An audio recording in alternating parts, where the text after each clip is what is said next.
great pleasure to introduce Eileen Quinlan. Eileen and I went to undergrad together at the museum school, and we were just talking about how it was a really special era at that place, and so many of the people that we went to school with are practicing artists today, and that's not always the usual thing you see from undergrad. So just to say a little bit about Eileen and her work, according to Art in America, Eileen's work may find company in the work of Mahaly Naj, James Welling, and Walid Beshti. And as a MoMA curator describes it, Quinlan's forays into abstract photography are grounded in feminist history and material culture. Eileen's work has been shown in countless exhibitions as consequential as MoMA's new photography show in 2013 and ICP's What is a Photograph. It is with great pleasure that I invite Eileen to talk to us about her work. Thanks, Eileen.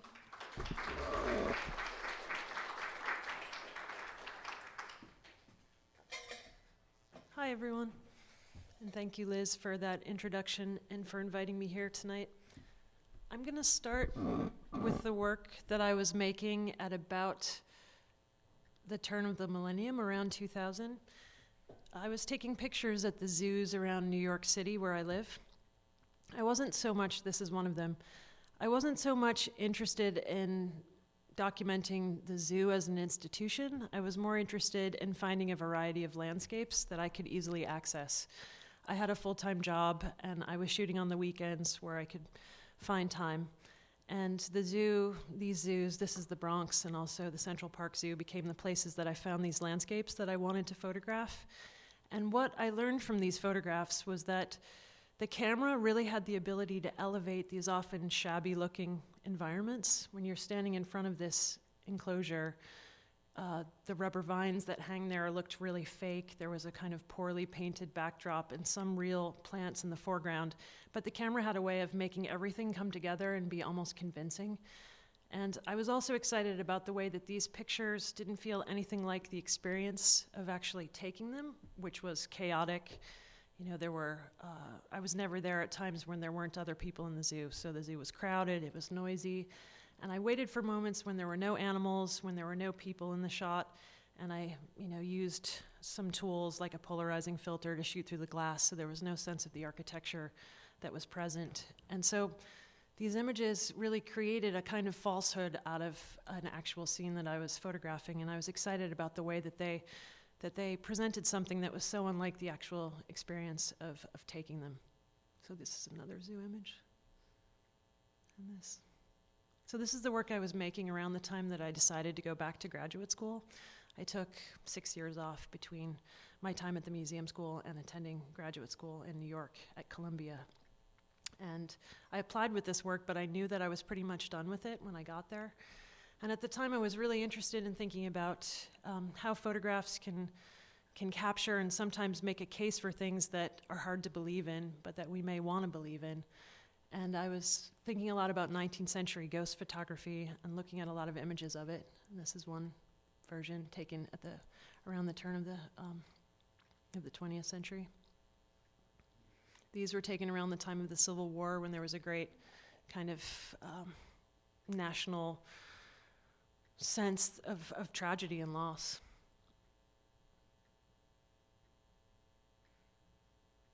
And so this was around 2003 when I began investigating these ghost images.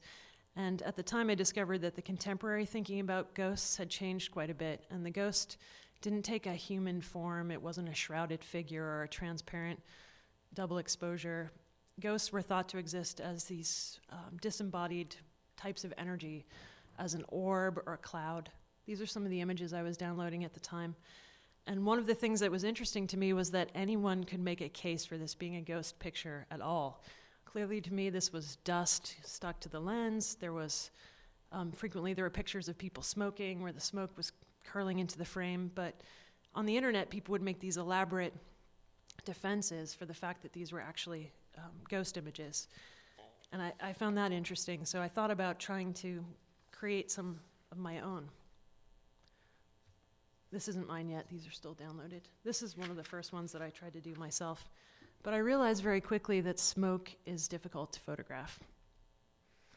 And so I began isolating it, and this is one of the early tests that I made.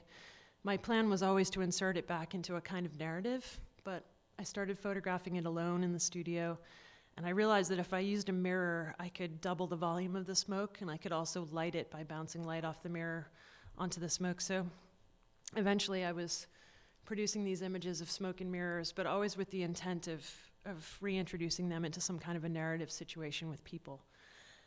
And I made a lot of these images, and at a certain point, I gave myself permission to take them seriously as my work. I wasn't thinking of them any longer as a kind of sketch. But I didn't know how to talk about them, and that's always difficult when you're in school. I was producing these while I was in graduate school. But fortunately, my teachers were encouraging, and I started adding more to the images, like some of the lighting skills I picked up over the years working with commercial photographers. So I created this little rig where I had gels on strobes. I had the smoke. What you see kind of off to the right there is part of an armature that I would slide the mirrors in and out of. So I created this scene that I couldn't fully describe. I wasn't sure exactly what it represented, but I went forward making these images anyway, and I called them smoke and mirrors because it was just exactly what they were. And it also had other associations that I thought made sense for the project. And this is the work that I ended up presenting as my thesis when I graduated from graduate school.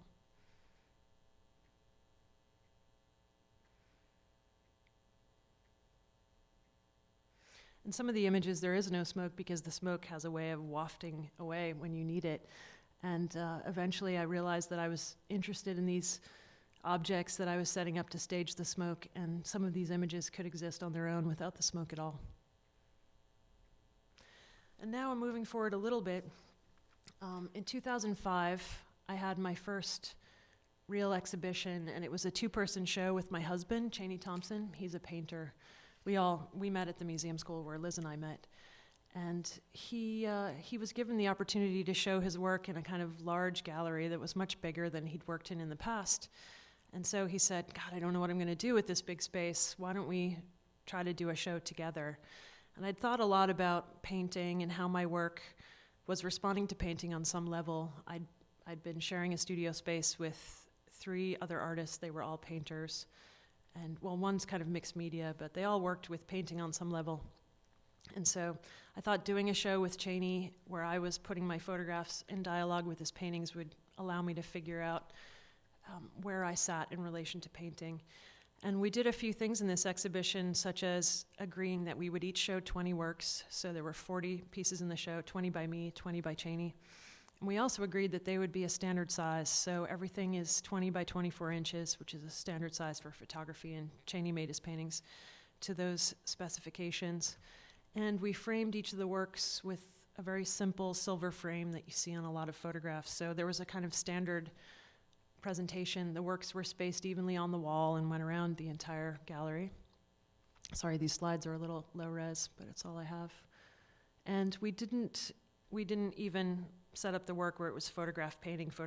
We kind of just hung things naturally where relationships could be created between the works. And I guess this was the first time that this show was very important to me because I started really thinking of photographs as objects for the first time, thinking about how to frame them, how to treat them, how to scale them, and how to present them in a public setting. I'd never had an opportunity to really think about that before.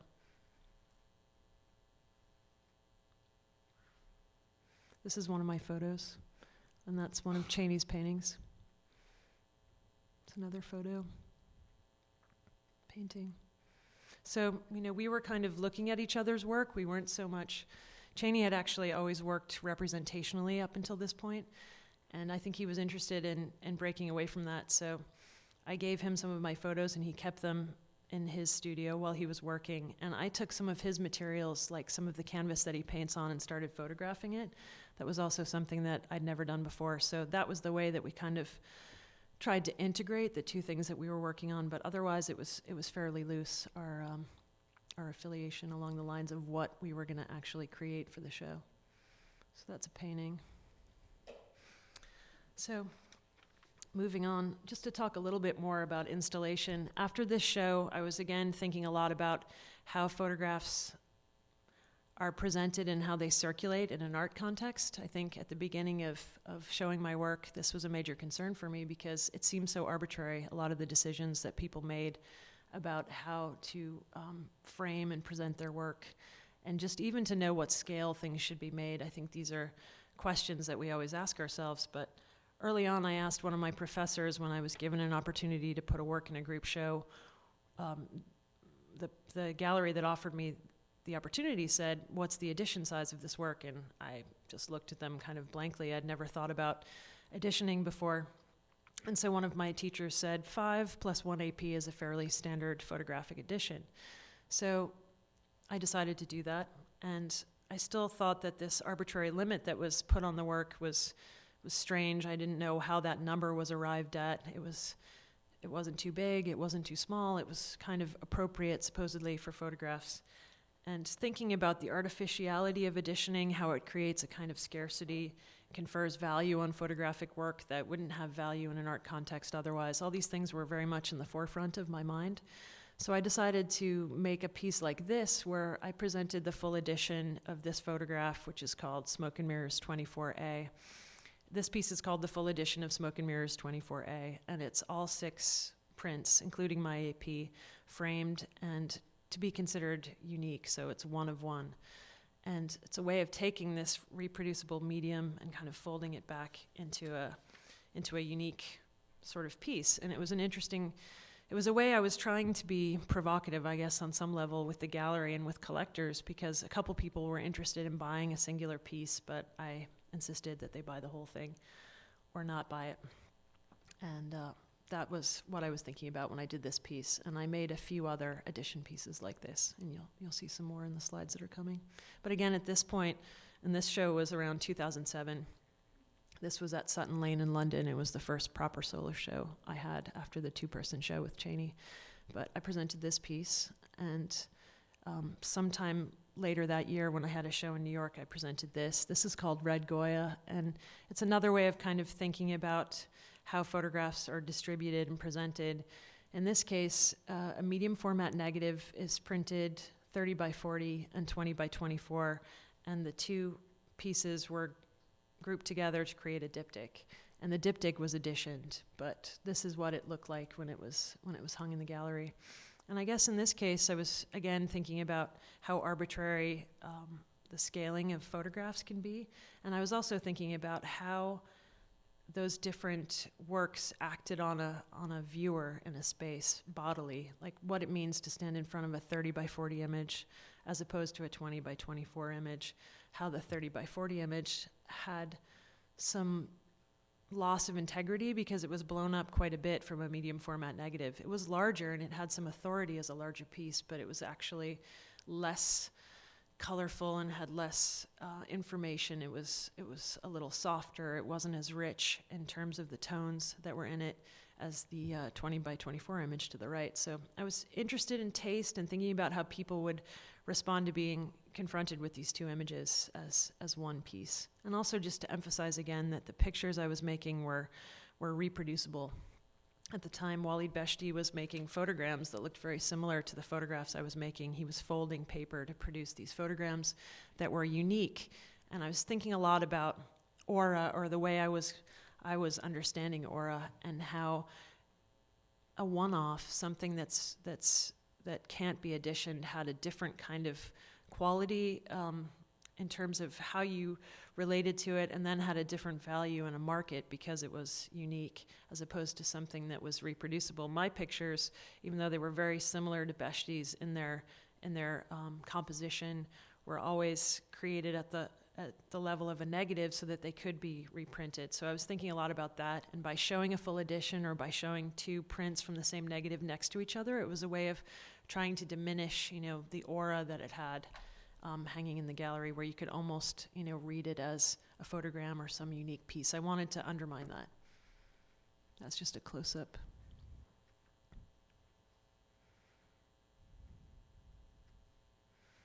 And these are some more images from the first solo show that this piece, Red Goya, was in. It was at Miguel Abreu in New York in 2007. And I just wanted to show you again, how I was thinking about these different formats in the show. I had pieces as small as 4x5 and as large as 30x40 sharing the same space, and I would shoot the same scenes in color and in black and white as ways of, again, thinking about the different ways we respond to those formats. And yeah, just showing that negotiation that I was struggling with, what was appropriate for a given subject, what size, what format, all of those kind of questions were pretty foregrounded in the show. And these were the things I was grappling with early on. And this is a show I did in Germany in 2008. And again, that's a large 50x60 on the right and a much smaller print, 30x40 in color that you see in the back. And these are Polaroids. I produce a lot of Polaroids because I shoot with strobes, and it's the way that I can proof what I'm doing. And at a certain point, I started realizing that I could take these Polaroids and also put them in exhibitions. And they do have a different quality. Nothing looks exactly like a Polaroid, but also it was another way for me to reflect some more on this question of aura, because when you're looking at a Polaroid that you're looking at something unique. So these are some of the Polaroids.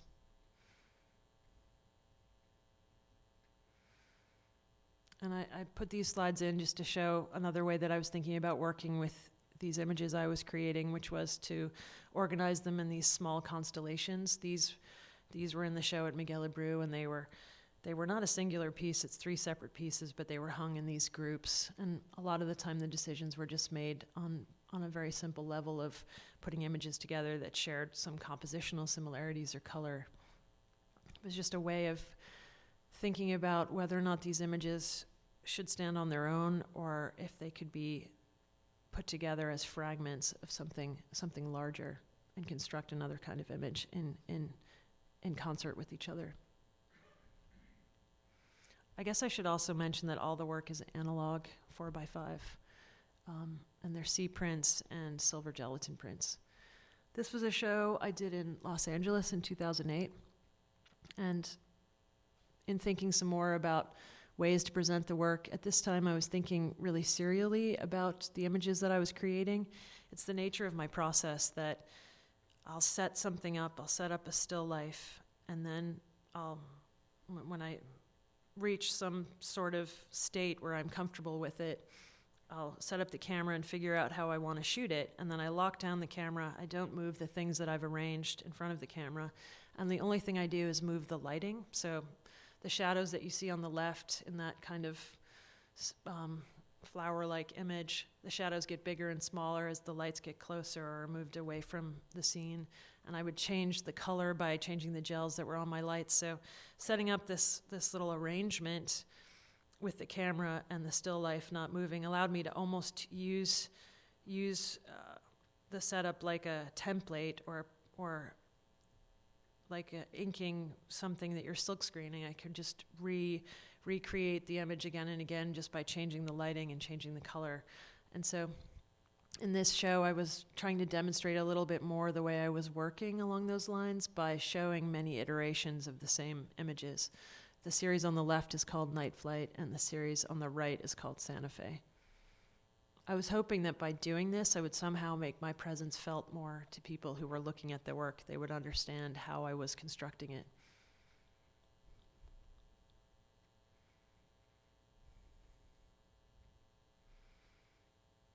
And this is the work that was shown at the ICA in Boston. It was shown in 2009. So this was really kind of the end of that period where I was super focused on the form that things took and how they were distributed and how they circulated. What you see on the back wall, that's actually 2 separate edition pieces. So it's a full edition of one work called Backdrop, that's the blue, and another work called Bandit, that's the black and white. And so each of those editions had 6 30x40 pieces in it, but I mixed them up on the wall. I created like this sort of checkerboard pattern with all 12 pieces, but it was essentially 2 separate pieces woven together. This was another series that I made at the time for the show in Boston, but all the other work had been culled from exhibitions that had taken place before. And then this show was in 2010 in Paris, and I bring a slide because it was the first time that I brought something more figural into the conversation with the mirrors that I was still photographing, and it was this simple picture of flowers. I've been photographing these funereal flowers at Père Lachaise Cemetery for years. I go to Paris a couple times a year because I work with the gallery there, and so does Cheney, and I don't speak French, so I always end up feeling kind of bereft in Paris. Cheney speaks French, and when I don't know what else to do, I go to Père Lachaise and take pictures. So I had a lot of these pictures of flowers, and I think photographing in cemeteries is probably one of the most cliched things you can do with photography. But these pictures that I always took for my own enjoyment, I decided to see what would happen if I put them in contact with the more abstract photos I've been taking. And I continued to do that. This show was in 2011 at Over Kite in Los Angeles. And I brought pictures of people into this exhibition along with the other works I was making at the time. And these pictures I actually took in high school.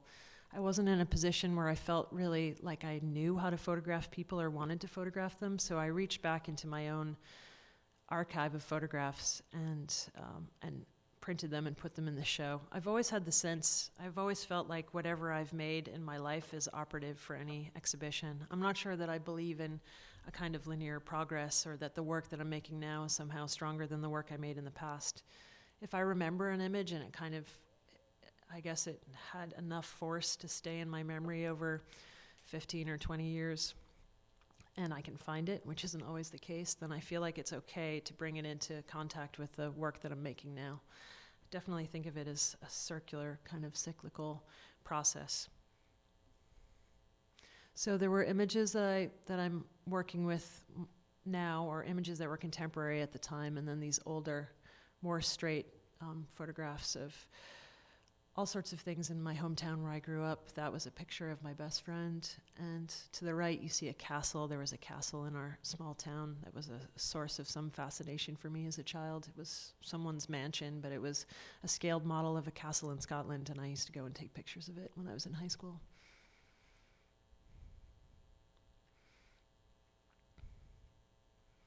And now I just want to talk for a moment about materials, because I think a lot about the associations that cling to materials and how materials are never exactly neutral. So sometimes I choose materials because of the way that they can be sculpted or because of the way they respond to light, but they always smuggle in other meanings, other content. So when I think about canvas, I think of it as the literal support of painting, or as muslin, the foundation for garments. And I also use it again because of the way that I can light it and the tactile quality it has. These are some images of canvas. And then slat wall, I chose it for its graphic machine lines, but also for its relationship to retail.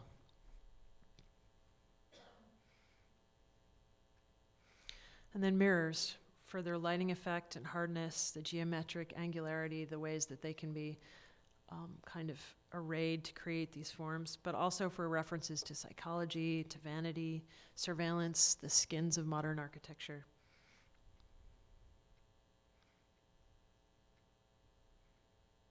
These are all mirrors. And then smoke. Working with smoke offered me an opportunity to have chance, kind of re-enter these rigid setups that I was making. And smoke allowed me to juxtapose formlessness against something really formal. But it also suggests a kind of event or aftermath, a sort of atmosphere. There's something magical about smoke, a kind of surplus, and maybe even the suggestion of intoxication or some kind of suffocation. Flowers as a figural element, that's how I first started working with them, but also suggesting the funereal. Again, a lot of these pictures come from either ceramic or silken flower arrangements taken in cemeteries. And they stand for ceremony on some level, flowers, the sending of coded messages, but they can also reference sexual organs or make you think about people like Georgia O'Keeffe, and I like thinking about O'Keeffe. And then plaid. Plaid's interesting to work with because it produces optical illusions and retinal stains, but it also smuggles in notions of heritage, thinking about the old country or clans, Anglocentrism, class, luxury. And then quilts. My mother and grandmother make quilts, and so I started photographing them some years ago. And they also make afghans and doilies. So some of those things I've brought into my work. And through quilts, I can think about things like pattern and a kind of obsessiveness that I relate to in my own work. But they also make you think about craft, about high and low art, about handwork and imperfections. And then everyday objects. There are all kinds of things that litter my studio, from a can of beans to a roll of tape. These are things that can be easily grabbed and sometimes end up in my pictures, things like paper towels. And I guess I'm thinking about Jan Groover on some level too. This is a Jan Groover photo from the 1970s. This work, I discovered this work when I was pretty young, and it was mesmerizing to me that she can make simple things like the forks and knives in her sink so strange and otherworldly. And so that's always been in my mind, Groover. And then yoga mats. I started photographing yoga mats a couple years ago. I think I just noticed them everywhere in Brooklyn. Almost everyone who was walking down the street or riding a bike had a yoga mat on their back. And I got interested in this material because to work with it, it wasn't like the mirrors, it was soft and malleable. I could sculpt it, I could drape it, I could nail it to the wall and make all sorts of forms and shapes out of it. But yoga mats also stand for all kinds of other things, thinking about self-care, my own failure at having the discipline to exercise, thinking about spirituality, and again, class on some level, and all the reverence around yoga that I sometimes find annoying, but I know it's done a lot of good for a lot of people. It's just poking a little fun, thinking about this ubiquitous thing and wanting to do something with it. I'd actually been given several mats by friends who were telling me I needed to start doing it, so I decided to photograph them. These are all yoga images. They were meant to be very tactile for the viewer. And I was thinking a lot about bodies when I started photographing the mats. I was kind of plucking up the courage to photograph people. This is just what they look like on the wall when I was kind of arranging them and getting ready to shoot them. I was thinking a lot about the work of Judy Chicago. I was actually reading her autobiography at the time that I was making this work. Judy Chicago is the creator of The Dinner Party and a lot of seminal feminist work. So I was thinking about Chicago. I was thinking about John Copland's pictures from the 90s and about Daido Moriyama's work from the early 2000s. This is Moriyama. That was Copland's. So I want to talk for a moment about surfaces, because after I kind of moved away from thinking a lot about how photographs are presented, I became really interested in how you could introduce your hand into photography, because this is something that is not so easy when you think about the photographic surface. And I know touch is something that other artists think about and talk about a lot. So I was thinking about the presence of the hand and whether there was a way to demonstrate that in photography. And actually put this image in an exhibition, and it's called The Hand of the Artist. And it's another picture that I took actually at the museum school. So it was a picture of my own hand, kind of ridiculously literal, but that's what was driving this show, was thinking about the hand. This show was at Camp-Lee Presti in Paris in 2011. So I had tried painting on mirrors as a way of talking about gesture and the hand, and it really didn't work. And I realized that in order to achieve this conversation, I had to find a way to introduce the hand on the level of photographic materials. I work with this 4x5 Polaroid product. It's called 55 film, and it produces a viable negative and a Polaroid. And the negative is pretty much fully developed. When you peel it apart, you just let it sit in water until you wash it, at the end of a shoot or the next day. But the material is really very fragile, and it becomes marred quite easily. So for a couple of years, I was constantly fighting against its fragility, and then I realized I could manipulate it. So eventually, I gave myself permission to start sticking the wet negatives together. I would let them dry and then peel them apart. That's what produced marks like the one you see on the left and the one in the center. And other times, I would just let it soak for far too long in the sort of chemistry-laden water that it would produce, and parts of it would dissolve.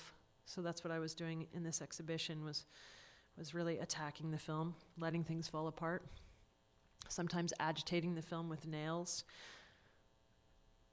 That's an example of the painting on the mirrors. That's the only one I did that I could actually stand to look at, but there are many, many more. So again, this was sticking negatives together. There would always be kind of doppelganger images produced by that one. You know, the two negatives would be stuck together and one would leave the residue of emulsion on another, while one would have large black areas where the emulsion had been torn away. Air bubbles would form. That produces those circular forms. And this is from a more recent show that was in 2013 at Miguel Abreu, and here I'm really pushing the materials and letting them dissolve almost entirely. There was an image there, but it's been completely lost in the kind of chemical degradation that's taken place by letting, you know, the negatives sit in water sometimes for weeks. That was produced by agitating with nails. And this kind of effect I discovered by manipulating the pod of chemistry that exists in the sheet of 4x5 positive-negative film. It took me so many years to get around to recognizing that I could just manipulate this little packet in order to produce these erasures that would take place in the image. And it was exciting to me because it's just a very strange effect where there are these deep shadows that exist around the areas that have been removed, and it creates this really strange sense of depth. And it's totally blind. I know that these wells tend to form in the center of the image, but I never have that much control over where they take place. So these images were all produced around 2011, 2012, somewhere later.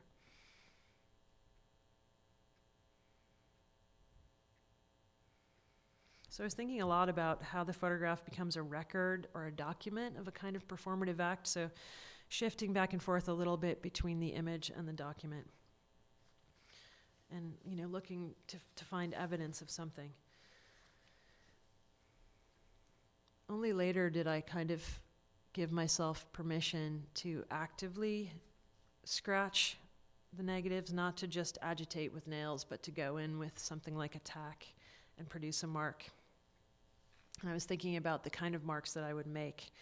And I chose this spiral because it seemed like such a generic mark. I thought a lot about how the spiral sits in art history, whether it's from Bruce Naumann's work or it's spiral jetty. So again, thinking about the spiral as kind of an ancient form, but also wanting to just make it clear that the mark was made with some intention. It wasn't totally chance-driven. And now I'm going to take a minute to talk about a collaborative show I did with a fellow artist in 2012.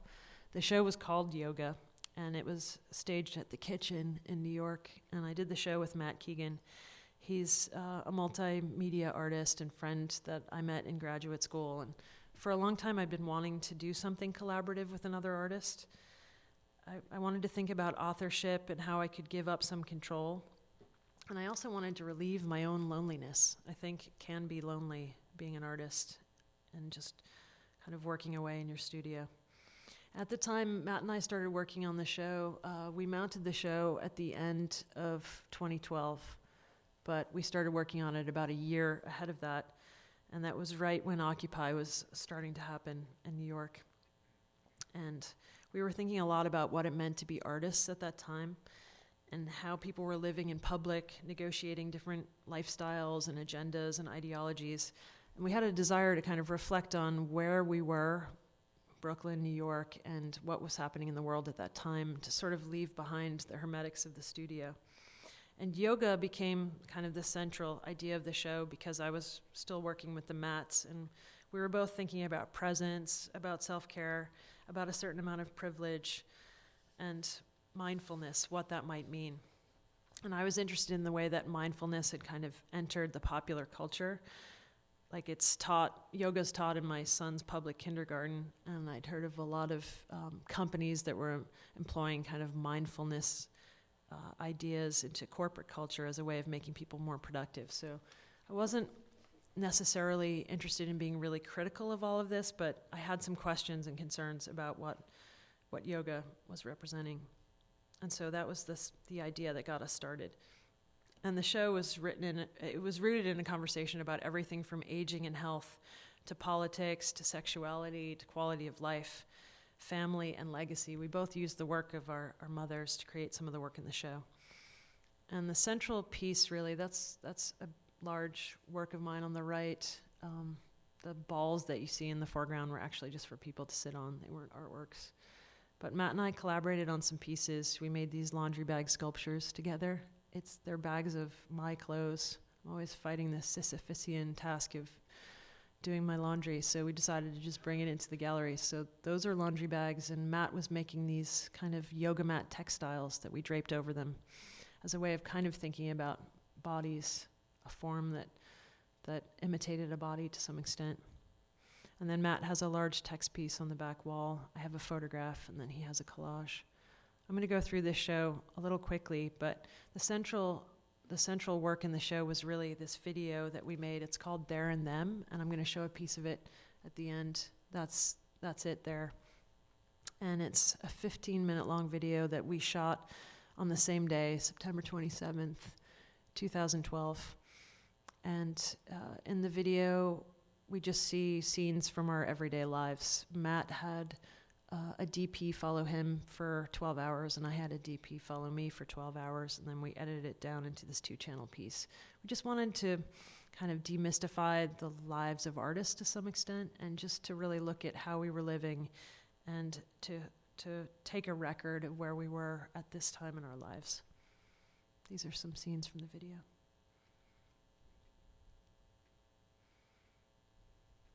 And that's one of Matt's collages. It's called Grids, and it references his mother because he used the flashcards that his mother created. She created these collages out of magazines and newspapers. She was teaching English as a second language in the 90s, and when she stopped teaching it, he took her collage work and integrated it into his own work. That's just one of my pictures that was in the show, a yoga mat that says Bally Total Fitness, so it was a little more obviously what it was than it had been in some of the other exhibitions I was doing. It's another one of Matt's pieces. And that's one of the sculptures. This is Matt's work.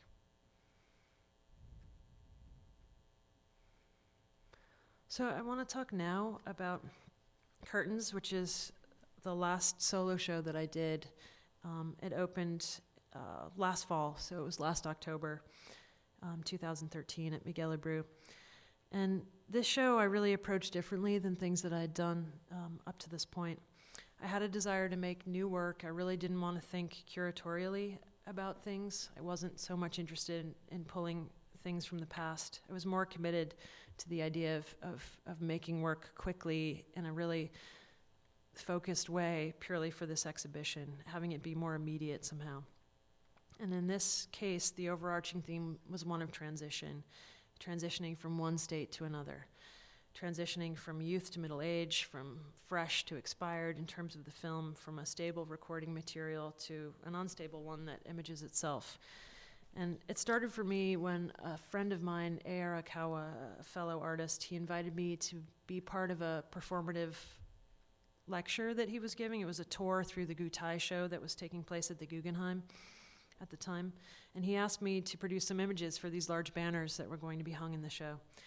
And he gave me the catalog for the Goethe show that had been produced by the museum, and I started photographing it. And I was interested primarily in photographing the performance documentation that was in the catalog. There was a lot of performance that was done by the Goethe artists in the 1950s, and that's really what got me started. And discovering Goethe was really inspiring, because Goethe had this whole notion of animating or liberating materials, creating conditions where they could express themselves. And I'm going to read just a little piece of the Goethe Art Manifesto. It was written by Yoshihara Jiro in 1956. Goethe art does not alter matter. Goethe art imparts life to matter. Goethe art does not distort matter. In Goethe art, the human spirit and matter shake hands with each other while keeping their distance. Matter never compromises itself with the spirit. The spirit never dominates matter. When matter remains intact and exposes its characteristics, it starts telling a story and even cries out.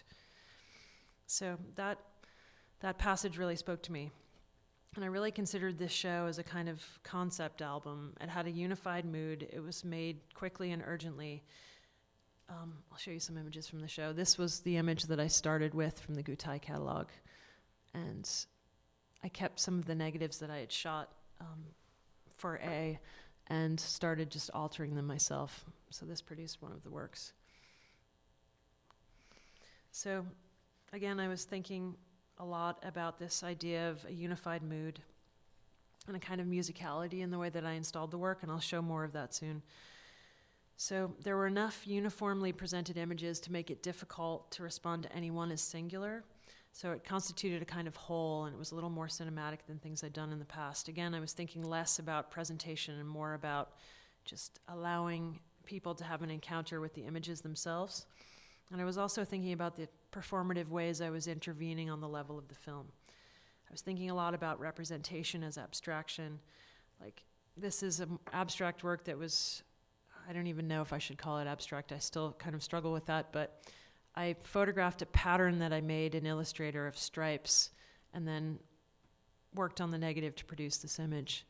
But the pattern was referencing the shirt of my friend that I was also photographing in the exhibition. So it was kind of a back and forth between abstraction and references to things that were tangible. I was thinking a lot about time in this show. I was using rephotographing as a way of bringing images into the same time. So some of the pictures in the show were taken 15 or 20 years ago, but I didn't just print them directly from the negative. I felt the need to make them new by rephotographing them, which was different for me. And I tried to acknowledge that distance a little bit. Like, this is one of the images that was taken in the 90s of my sister that was in the exhibition. And I tried to acknowledge, this rephotographing by sometimes showing the pictures pinned directly to the studio wall. And, giving you a sense of how they were constructed and creating a kind of distance. And this is another example of one of the images that was shot directly off the wall. And so the people that were in the exhibition were shown today, and they were shown 15 years prior. So there was a conversation about aging and about transformation, the transformation of people, the transformation of materials over time.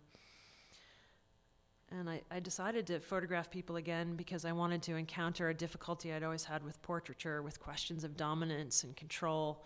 When you photograph people, you have to dominate them in some ways, or they tend to dominate you. It's that push and pull between the way you want to represent people and the way they want to represent themselves. So I was thinking about that. I was thinking about aging again and about relationships, about engaging a world outside of the studio. And thinking about stories, whether or not a story could be constructed out of these images and whether the two characters' stories interacted. This is how the work was installed also. It was pinned directly to the wall. It wasn't framed. I felt like I wanted the work to be totally available to people. I didn't want it to be mediated in any way by glazing or by the kind of vitrine-like effects of the frame.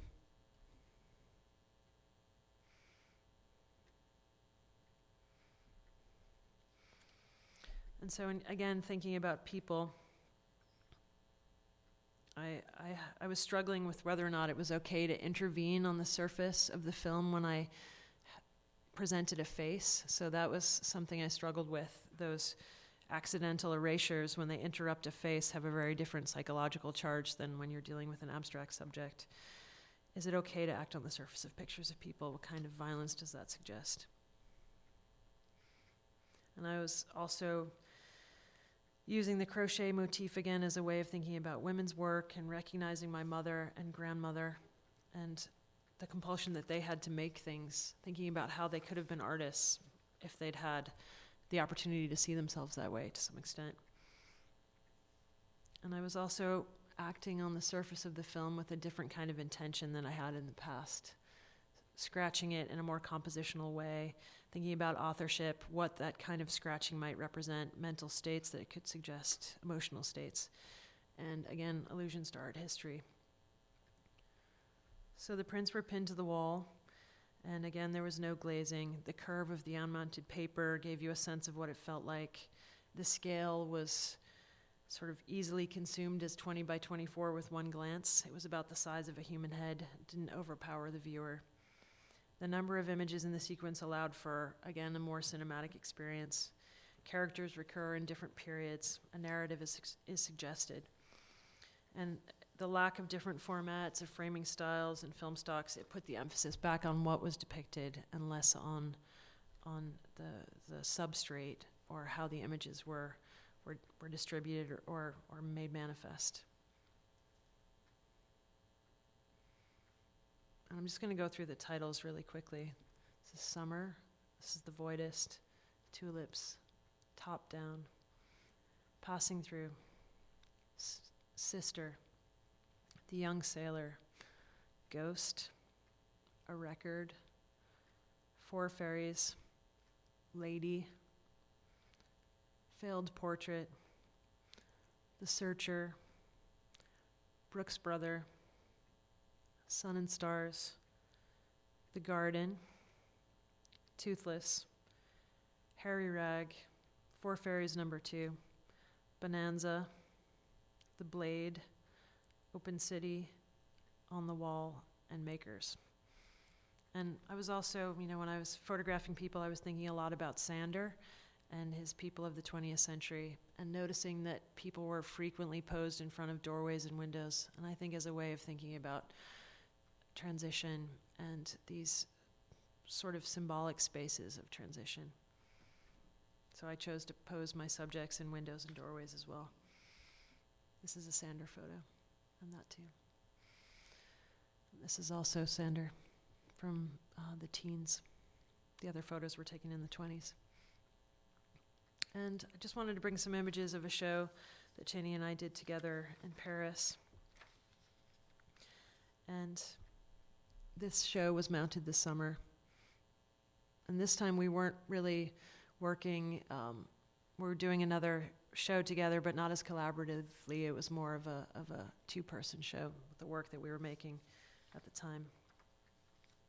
That's Cheney's sculpture. It's called Broken Volume in the foreground. And that's his stochastic process painting in the background. And these are 4 of the new works that I'm making. That's Cheney's sculpture and painting. I'm doing nudes now, which is something I've never done before. Sometimes I'm photographing a model, and sometimes I'm photographing myself, and acting a lot on the surface of the images. So I'm working with the body in studio with a model, and again, with snapshots that I've taken of myself in the shower. I'm thinking about making the most of being home more with a young child and trying to find ways to make work. And the shower is one place where I can actually get some work done. And also about my relationship to my 40-year-old body, and about the history of the black and white nude and art photography, about things like the vernacular of the point and shoot, which is very different than the 4x5 I've been working with in the last few years. And about limits. One thing I knew I wanted to do was press a body up against glass, and there's a glass wall in my shower, which is just perfect for this. It's a way of thinking kind of metaphorically about limits, glass ceilings, what have you. And they also produce a kind of distortion and grotesquerie in the body that I was interested in. So after I take these pictures, I re-photograph them and let the film kind of do its thing, sometimes intervening and sometimes not. This 55 film that I shoot with, Polaroid is defunct, so it's all expired. And it does image itself on the level that it produces some effects that I can't anticipate, but that I've learned how to coax and enjoy in my work. And someday I'll be out of this film, so I won't be working this way anymore. But at the time, I was also thinking about Maria Lasnig, who had a show up in New York. She's a painter. It was at PS1. And her notion of body awareness, or depicting the body as it feels within. This is one of her paintings. It's called Self-Portrait Under Plastic. It was taken in 1972. And this is You or Me, painted in 2005. And so again, I was just thinking about this notion of representing the body in terms of sensations from within. And that's about all I have to say. This is very new work that I just produced for Miami. And I can give you the titles. This is Contact Hour, and this one is called Broken Figure. And if we have time, I'd like to just show a little bit of the video that I mentioned. Okay, I'll do that. Does anyone have a question while I queue up the video, or should we wait? Does it matter? Okay, I'll show the video. So again, this is the video, There and Them, that I made with Matt Keegan, and it was made for the show at the kitchen. It's 15 minutes.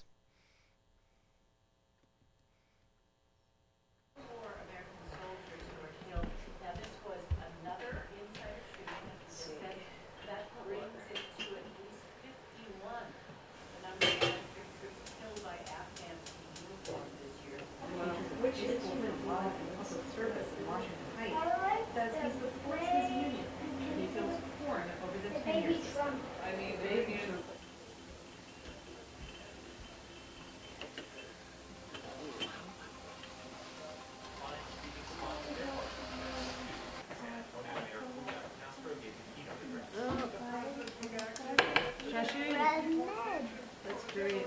She was scratching the porch.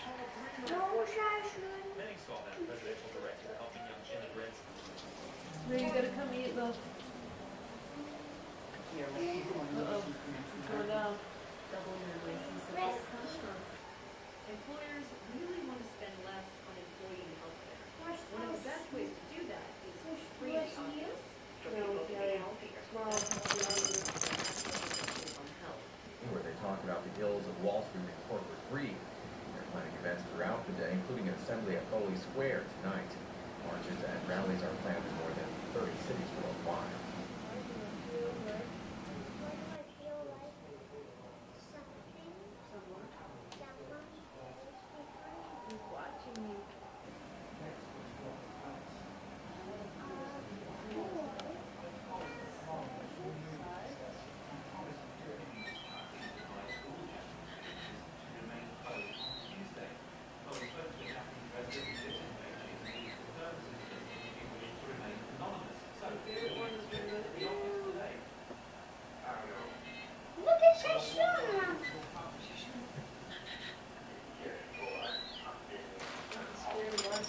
However, will be that this violence of these protest demonstrations has been out of control.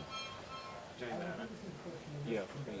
Basically, these benefits don't justify the risks because they're crossing a really important ethical line of insanity. A moment of Ohio in the Midwest, a state which no successful Republican has failed to win the White House. Yeah,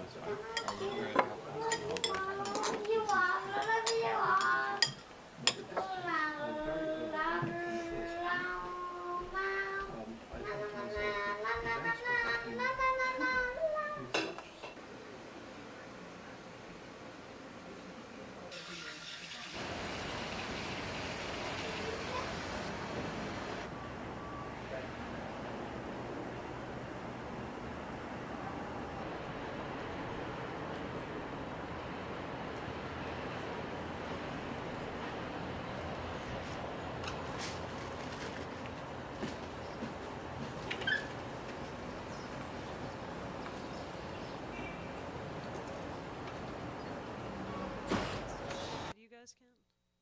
I don't know what happened. Anyone?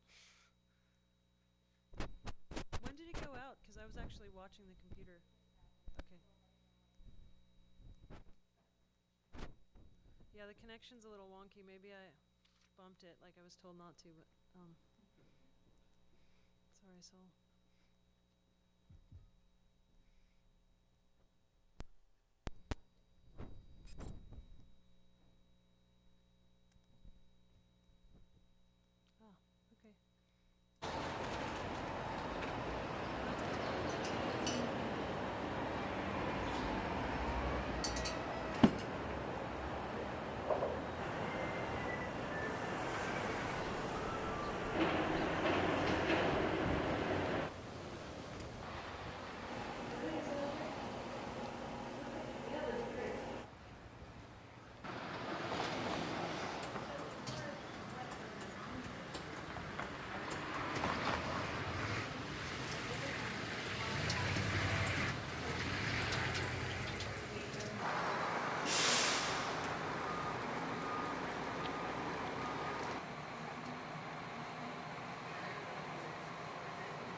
Jessica.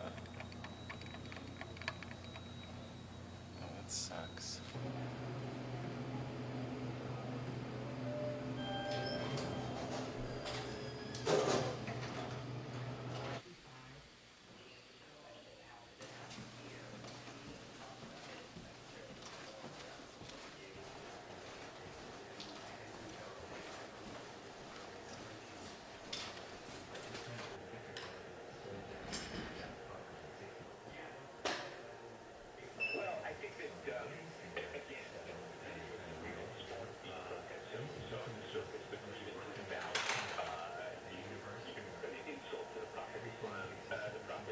I'm calling to find out if you do file to tape transfers. I'm looking at a .move file transfer to HDCAM SR tape.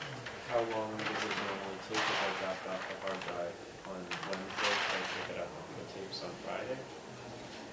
Okay. Okay, great.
All right.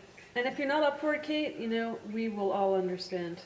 So, no pressure, I will pick you up and drive you home, and it should be pretty mellow.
Can we have that nice wine here next to it? The white? Yeah.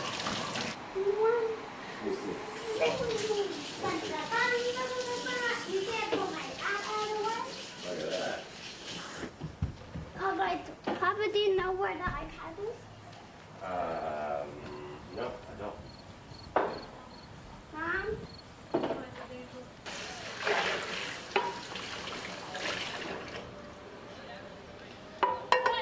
About what the mission is for the motivation of the leader. Tonight, a performance from the New York indie band Grizzly Bear, plus Pulitzer Prize-winning author Dino Mr. Policy and the Muslim World. And then fresh air from the Vatican art. Jesse Cuban talks about how You mean it's done for me to play iPad?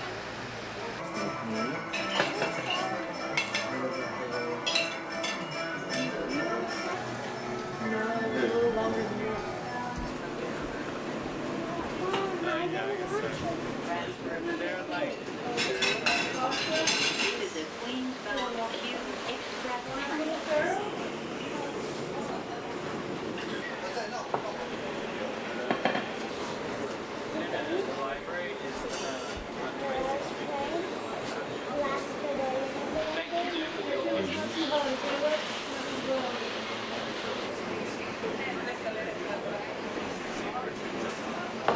Queensborough Q Express train.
So that's it.